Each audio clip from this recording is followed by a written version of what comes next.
Hi, my name is Coach Brian. Welcome to my life blog. This is a place where I share a Christian worldview from particularly a reformed perspective, I suppose.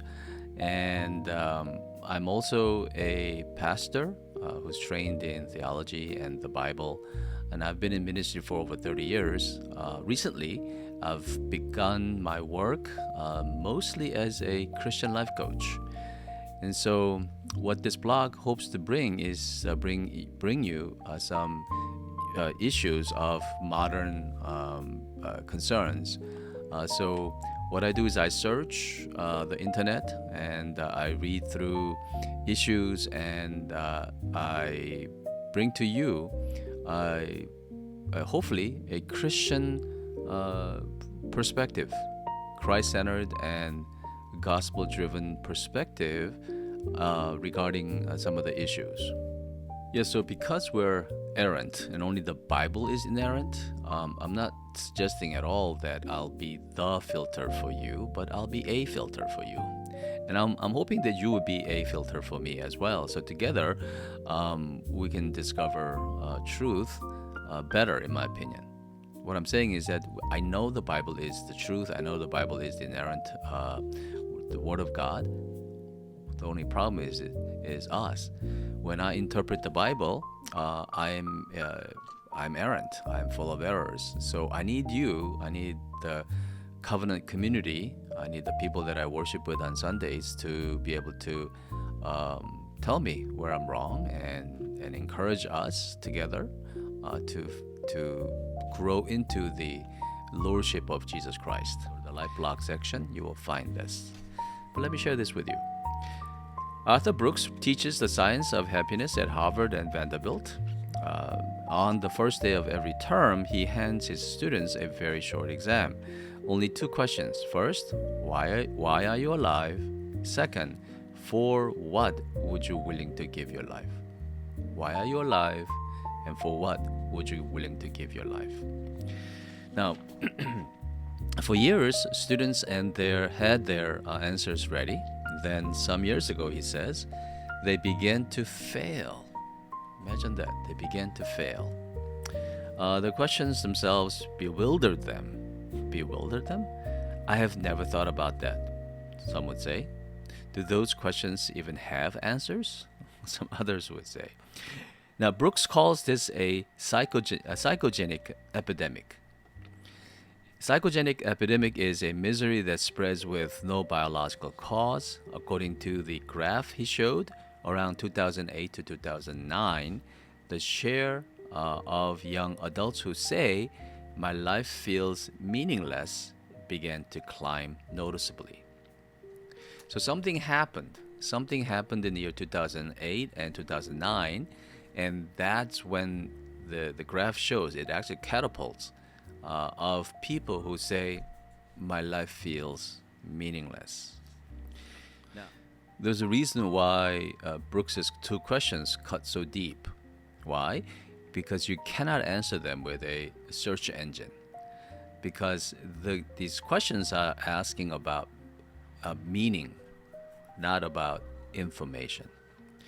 Now, what makes us human, he says, is not the ability to answer questions, but the ability to ask them. Isn't this fascinating? I think this is fascinating for me because they say coaching is all about questions, asking questions. And Arthur Brooks says what makes us humans is not our ability to answer questions, but our ability to ask questions. So yeah, I'm going to use some of the insights that I gain here in my new book that I'm working on these days. But there's a bit of a plug for that. Now, when you ask a question that you cannot Google, you become fully human again. When you ask a question that you cannot Google, that you become fully human again. Now, this is the daily work of a Christian life coach. Not handing over answers, but opening good questions together. A good question does not corner a person. It widens the aperture of the heart so that we can see that what has already been planted there. Now, Brooks borrows from Ian McGilchrist, a neuroscientist at Oxford University, and that is the brain has two hemispheres and they do different work. Now, this is very important. The brain has two hemispheres and they do different work. The left hemisphere handles complicated problems, information and things, the how and the what. It got you from your hotel to this room, plans your day, earns your living. Complicated problems are hard, but with study, they can be solved. That's great. Now, the right hemisphere, okay, according to the researchers, handles complex problems.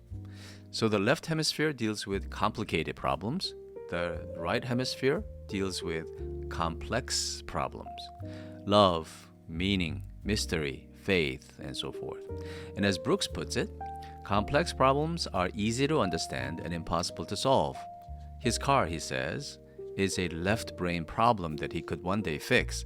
His marriage of 35 years is a right brain problem that will never be solved. And that, he says, is exactly why he loves the marriage and not the car. You get it? Now, life needs both hemispheres to know why you're living and to know how. So I think two things that we really need to take away from his talk at the conference is that we need to know why we're living. That's important. And then how are we going to live based on why we exist? So here, Brooks names what has gone wrong. The average American checks a phone 205 times a day. So what Brooks is trying to say is that we are quietly replacing the meaning of life with merely information in life. And that's why people are beginning to really become intellectually and psychologically ill because we're not built to survive on information. And in fact, there is an overload of information. What we are built for is to live on the meaning of life, who we are, why do we exist, and for what purpose that we should continue to live.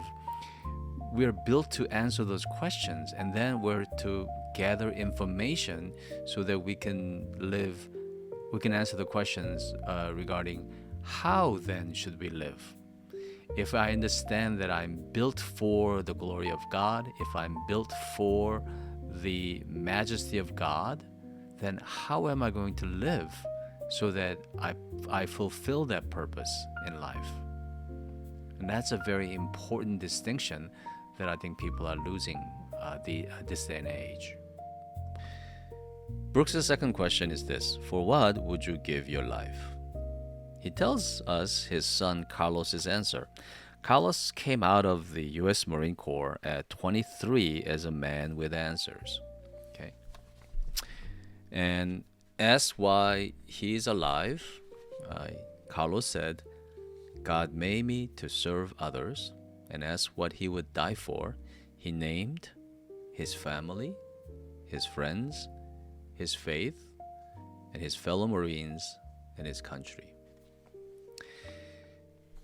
The gospel answers the second question in a startling way. Before we can prove what we would die for, Christ has already died for us. God shows his love for us in that while we were still sinners, Christ died for us. So for the Christian, the question is reordered. We do not begin by asking what we would die for. We begin from the fact that someone has already died for us. The person who has received that love now grows into a life of loving people, using things with gratitude, and worshiping God alone. John 15:13 says, greater love has no one than this, that someone laid down his life for his friends. So, if a day is slipping past you in front of a screen right now and you carry a hunger that nothing quite fills, this is not a scolding to snap out of it. It is simply worth saying the part of you reaching for meaning is not broken. It is right. You were made for love, not information, for worship, not for stimulation. That hunger is an arrow pointing to the one who made you. Brooks urges a new relationship with our technology, putting the screen down for the first hour, the last hour, and meal times. Okay? The first hour, the last hour, and meal times. Now, this is a good counsel. We add one thing as Christians, and that is fill that cleared space with honest time before God. Honest time before God. Take the two ungoogleable questions today and carry them into His presence. Let me end this blog with some questions of my own. 1. If you answered Brooks's question right now, why are you alive? What words come to you? Why are you alive? What words come to you? Whether the answer arrives easily or feels unfamiliar, what is that telling you? What is that telling you? Number 2, picture the moment your hand reaches for the screen most often. What part of you is reaching and for what? Comfort, rest, escape, or connection? Now, what is that part truly thirsty for? Okay, one more. I've got 5 in my blog, but I'm just going to do, for time's sake, just one more. Use things, love people, worship God. Looking honestly at your time and heart this past week, where did that order get reversed? Where were you loving things or using people?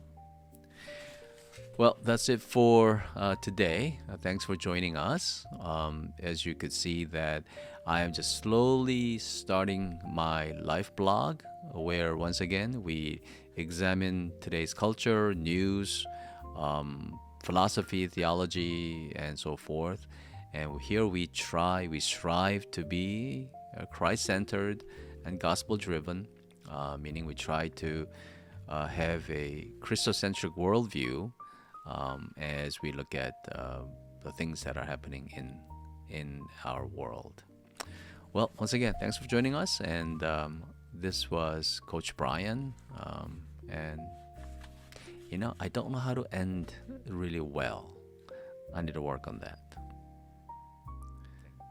Thanks for joining us. Until next time, Godspeed.